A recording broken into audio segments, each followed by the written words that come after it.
Hare Krishna. Hare Krishna. Welcome you all in the class. Bhagavad Gita की class में आज सभी का बहुत बहुत स्वागत है।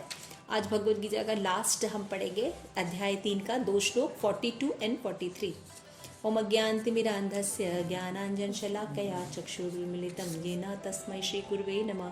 श्रीचैतन्यमनोभीष्टं स्थापितं येन भूतले स्वयं रूपकदा मह्यं ददाति स्वपदान्तिकं। हरे कृष्ण कृष्ण कृष्ण हरे हरे, हरे राम राम राम हरे हरे।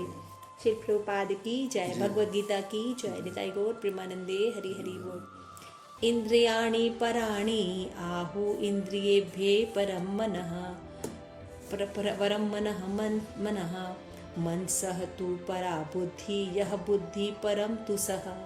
तो भगवान बता रहे हैं कौन सी चीज़ से कौन सी चीज़ श्रेष्ठ है। जब हम ये बात जान जाते हैं तो हम श्रेष्ठ चीज को पकड़ते हैं, है ना।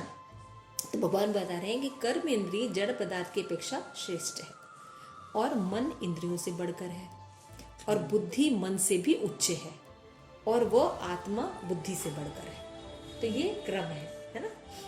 यहाँ पे भगवान तात्पर्य बताते हैं। तात्पर्य पढ़िए श्री प्रभुपाद के द्वारा। श्री प्रभुपाद की तात्पर्य। इंद्रियां काम के कार्यकलापों के विभिन्न द्वार हैं। काम का निवास शरीर में है, किंतु उसे इंद्रिय रूपी झरोखे प्राप्त हैं। अतः कुल मिलाकर इंद्रियां शरीर से श्रेष्ठ हैं। श्रेष्ठ चेतन या कृष्ण भावनामृत होने पर ये द्वार काम में नहीं आते। कृष्ण भावनामृत में आत्मा भगवान के साथ सीधा संबंध स्थापित करता है। अतः यहाँ पर वर्णित शारीरिक कार्यों की श्रेष्ठता परमात्मा में आकर समाप्त हो जाती है। शारीरिक कर्म का अर्थ है इंद्रियों के कार्य, और इंद्रियों के अवरोध का अर्थ है सारे शारीरिक कर्मों का अवरोध। लेकिन चूंकि मन सक्रिय रहता है, अतः शरीर के मौन तथा स्थिर रहने पर भी मन कार्य करता रहता है। यथा स्वप्न के समय मन कार्यशील रहता है, किंतु मन के ऊपर भी बुद्धि की संकल्प शक्ति होती है, और बुद्धि के भी ऊपर स्वयं आत्मा है। अतः यदि आत्मा प्रत्यक्ष रूप में परमात्मा में रत रहे तो अन्य सारे अधीनस्थ यथा बुद्धि, मन तथा इंद्रियां स्वतः रत हो जाएंगे। कठोपनिषद में एक ऐसा ही अंश है जिसमें कहा गया कि इंद्रिय विषय इंद्रियों से श्रेष्ठ है, और मन इंद्रियों से श्रेष्ठ है। अतः यदि मन भगवान की सेवा में निरंतर लगा रहता है तो इन इंद्रियों के अन्यत्र रत होने की संभावना नहीं रह जाती है। इस मनोवृत्ति की विवेचना की जा चुकी है। परम दृष्ट्वा निवर्तते।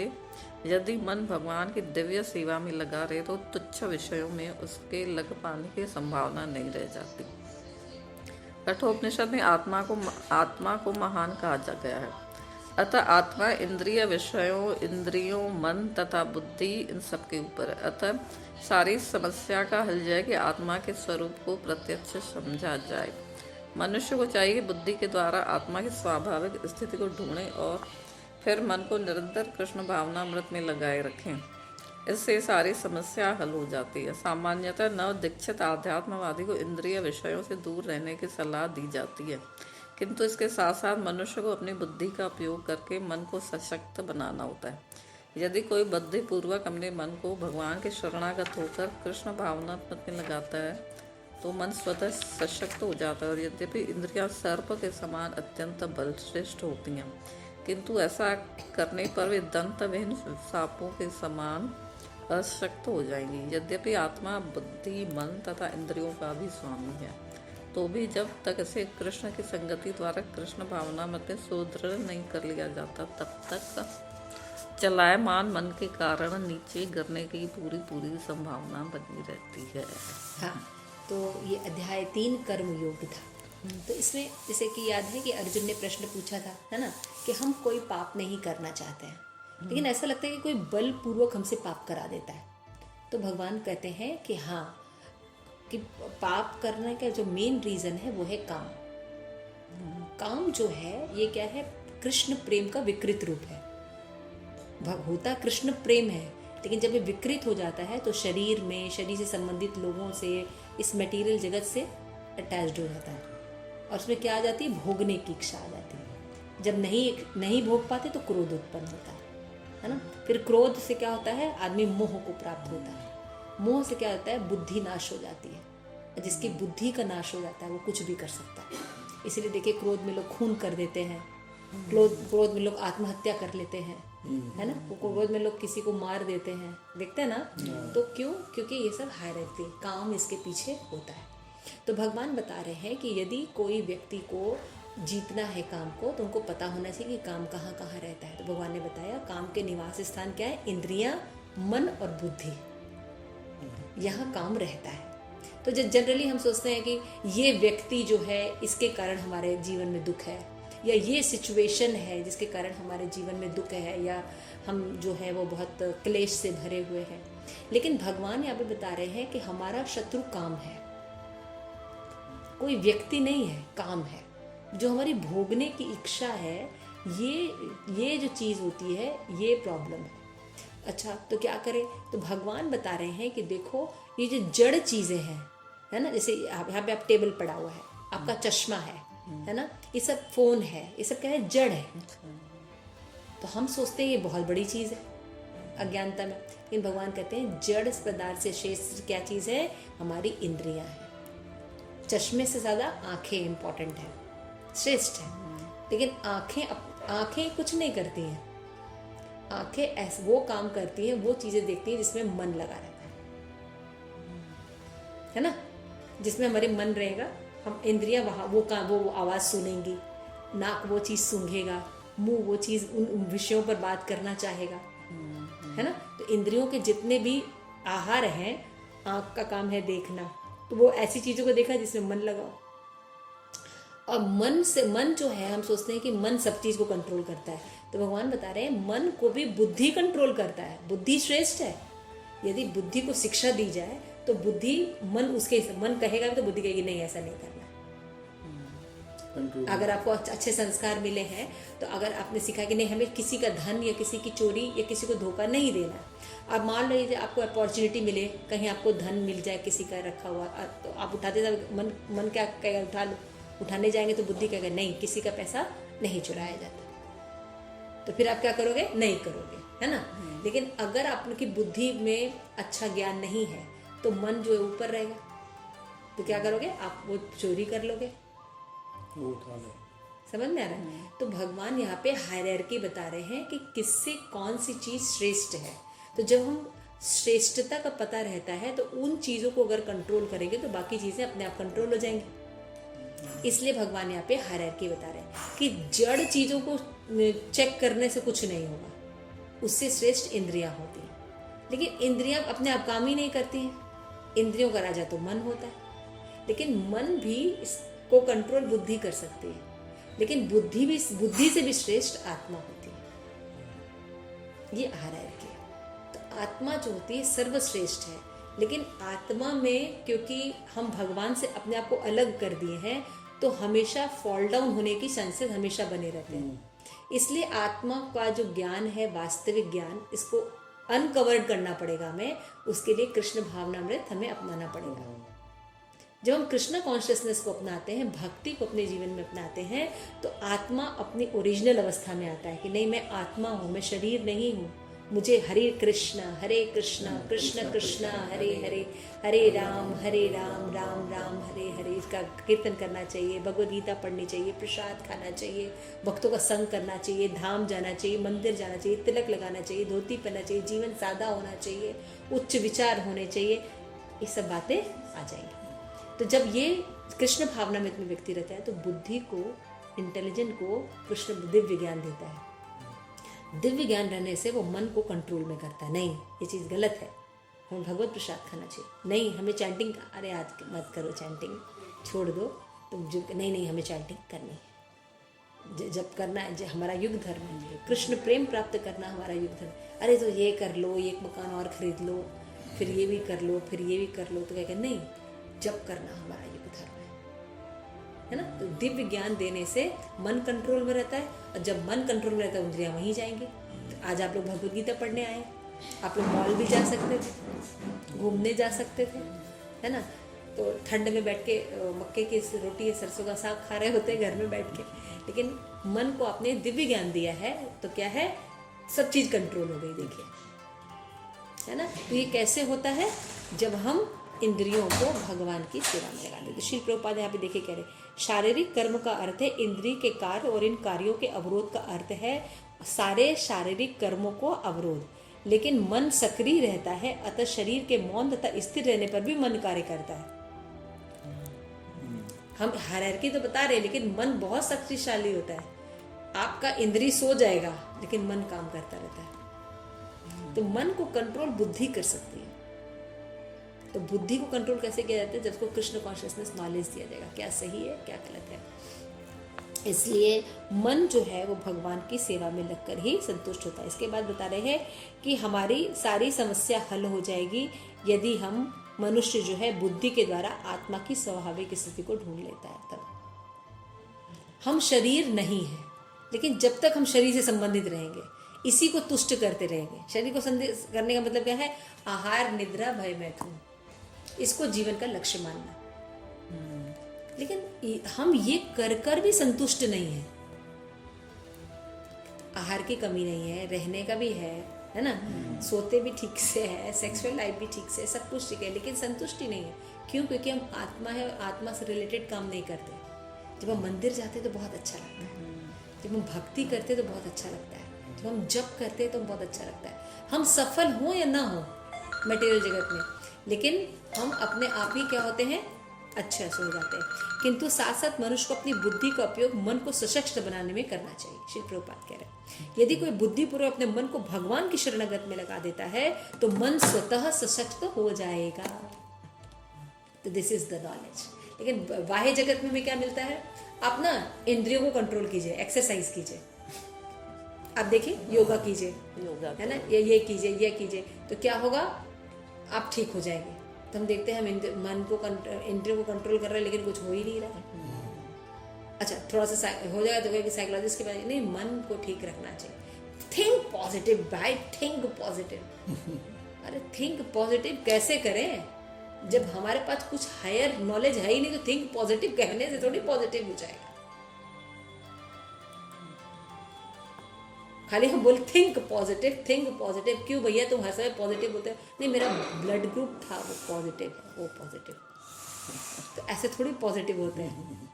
पॉजिटिव दिव्य ज्ञान से होते हैं। जैसे जब आप शास्त्र में पढ़ते कि आप शरीर नहीं आत्मा है, तो शरीर में अंत समय भी आ जाता है, तभी पता था कि शरीर चेंज होगा ही। लेकिन अगर हम भगवत भक्ति करते हैं तो हमारा आत्म स्वरूप आ जाएगा, शाश्वत रूप में मिल जाएगा। इस चेंज से, जन्म मृत्यु के जरा व्याधि से, चक्र से हम निकल जाएंगे। तो हम वर्क किस पर करेंगे? आत्मा पर। बुद्धि को कृष्ण भावना भावित बनाएंगे, न कि इंद्रियों को कंट्रोल करेंगे और मन को कंट्रोल करेंगे, है ना। तो वो सब नहीं हुआ जब हम बुद्धि को कृष्ण कॉन्शियसनेस। इसीलिए श्री प्रभुपाद ने जो इस्कॉन की एस्टेब्लिशमेंट की, उसका नाम रखा कृष्ण भावना भावित संघ, है ना। उसमें क्या होता है? कृष्ण चेतना का विकास किया जाता है, कॉन्शियसनेस को कृष्ण भावना भावित बनाया जाता है, न कि योगा सिखाया जाता है या इंद्रियों को कंट्रोल करना सिखाया जाता है। नहीं, आपको दिव्य ज्ञान दिया जाता है, आपको भागवत सुनाई जाती है, भगवत गीता बताई जाती है। इससे क्या होता है? जब बुद्धि सक्रिय हो जाती है तो मन को नियंत्रित कर देती है, और मन इंद्रियों को नियंत्रित कर देता है, और अपने आप फिर भक्ति होने लगती है। इसलिए ये सब पता होना चाहिए। तो ये कौन बता सकता है? जिसने ये बनाया है। तो भगवान ने ये दुनिया बनाई है, इसलिए भगवान इसकी डिटेल्स को जानते हैं कि कैसे कंट्रोल किया जा सकता है। इसलिए भगवान कह रहे हैं कि अपनी आत्मा को कंट्रोल करो, अपनी आत्मा के स्वरूप में वापस आओ, तभी तुम सुखी रह सकते हो। तो प्रश्न ये उठता है कि कैसे करें? तो यहाँ पे लास्ट श्लोक में भगवान बहुत सुंदर बताए हैं अर्जुन को कि एवं बुद्धे परम बुद्धिया संस्तभ्य आत्मानम आत्मा जहि शत्रु महाभावो काम रूप दुरासद। हालांकि इंद्रियों को जीतना, मन को जीतना, बुद्धि को जीतना बहुत दुष्कर है। इतना आसान नहीं है मन को जीत लेना या इंद्रियों को जीत लेना। लेकिन अगर तुम बुद्धि के द्वारा बुद्धि को कृष्ण भावना भावित कर दो तो ये मन को कंट्रोल कर देगा, और जब मन कंट्रोल हो जाएगा तो इंद्रियां अपने आप संयमित हो जाएंगी। तो क्या होगा? अगर कोई व्यक्ति आध्यात्मिक बुद्धि से स्थिर करके आध्यात्मिक शक्ति के द्वारा काम को, इस दुर्जय काम को तुम जीत सकते हो। काम को कोई जीत नहीं सकता। काम को बड़े बड़े ऋषि नहीं जीत पाए, विश्वामित्र नहीं जीत पाए, है ना।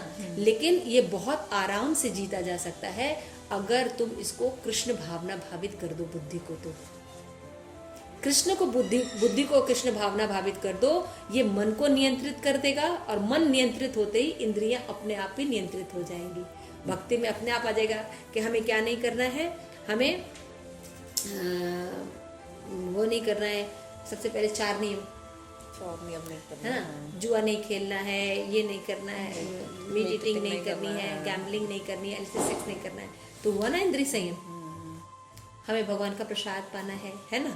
तो क्या हो रहा है, अपने आप ही नियंत्रित हो रहा है। तो भगवत गीता का यह 3य अध्याय निष्कर्षतः मनुष्य को निर्देश देता है कि वो निर्वेश शून्यवाद को चरम लक्ष्य न मानकर अपने आप को भगवान का शाश्वत सेवक समझते हुए कृष्ण भावनामृत में प्रवृत्त हो। तो ये 3य अध्याय कर्म योग है कि अपने कर्म को योग करो। कौन से कर्म को योग करो? जो कर्म यज्ञ में अर्पित होता है, जो भगवान की सेवा में लगता है, वो कर्म जो है वो कर्म योग कहलाता है। कृष्ण भावना भावित जो कर्म होते हैं, जैसे हम खाते हैं, भगवत प्रसाद खाया तो कर्म योग हो गया। प्रसाद खा रहे हैं, हम पढ़ते हैं, हम कोई चीज पढ़ते हैं और हम भगवत गीता पढ़ रहे हैं, भागवतम पढ़ रहे हैं, प्रभुपाद की बुक्स पढ़ रहे हैं, तो क्या हो गया? ये कर्म योग हो गया।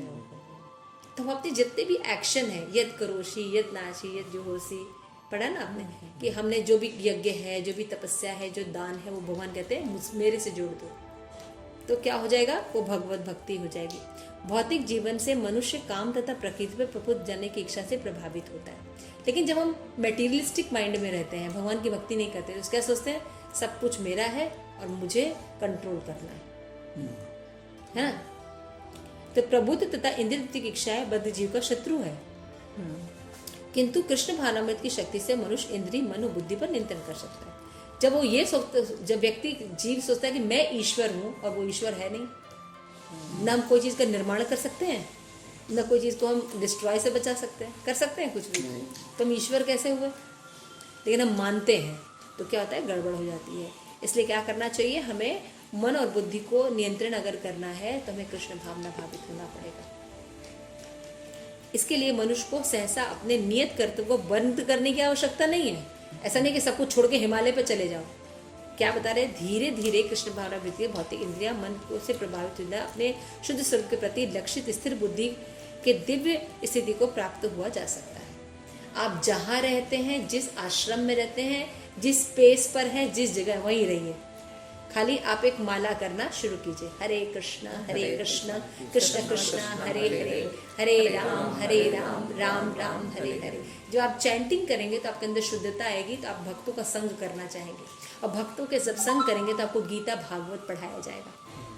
जब गीता भागवत पढ़ने लगेंगे तो आपकी बुद्धि कृष्ण भावना भावित होने लगेगी और अपने आप मन और इंद्रियां कंट्रोल हो जाएगी। और ये दुर्जय जो काम है, जो भोगने की इच्छा है, ये कृष्ण प्रेम में पंडित हो जाएगा। क्यों? क्योंकि कृष्ण प्रेम का ही विकृत रूप काम है। पढ़ा था ना आपने? अभी बता। तो ये तरीका है काम को विजय करने का। काम को एक ही व्यक्ति जीत सकता है, वो है कृष्ण, क्योंकि कृष्ण ने ही काम को बनाया है, वो कंट्रोल कर सकता है। तो इस अध्याय का सारांश यही है कि शारीरिक जीवन की अपरिवर्तनीय दार्शनिक चिंतन तथा यौगिक आसनों के अभ्यास से इंद्रियों को वश में कर कृत्रिम प्रयास जो है आध्यात्मिक जीवन प्राप्त करने से नहीं मिलती। अगर हम सोचें कि योग करके, ये करके हम कृत्रिम प्रयास से थोड़ा सा अपने आप को, इंद्रियों को कंट्रोल करके हम आध्यात्मिक जीवन में कुछ प्राप्त कर लेंगे, तो ये लंबे समय तक चलता नहीं है। इससे श्रेष्ठ बुद्धि द्वारा कृष्ण भावना की प्रतीक्षित होना है। सबसे श्रेष्ठ क्या है कि अपनी बुद्धि को कृष्ण कॉन्शियसनेस कर दो, ये मन को कंट्रोल कर देगा और मन इंद्रियों को कंट्रोल कर देगा। तो जब ये पता होगा कि जड़ पदार्थ से इंद्रियां श्रेष्ठ होती हैं, इंद्रियों से श्रेष्ठ होता है मन, और मन से श्रेष्ठ होता है बुद्धि, और बुद्धि से श्रेष्ठ आत्मा होती है। तो जब हम आत्मामयी कार्य करने लगते हैं तो बुद्धि कंट्रोल में आ जाती है और वो मन को कंट्रोल करती है। This is the main. तो इस प्रकार श्रीमद् भागवतम के 3य अध्याय कर्मयोग का भक्ति वेदांत तात्पर्य पूर्ण हुआ। श्री प्रभुपाद की जय। श्री प्रभुपाद की जय। एक बार प्रेमानंद हरि हरि।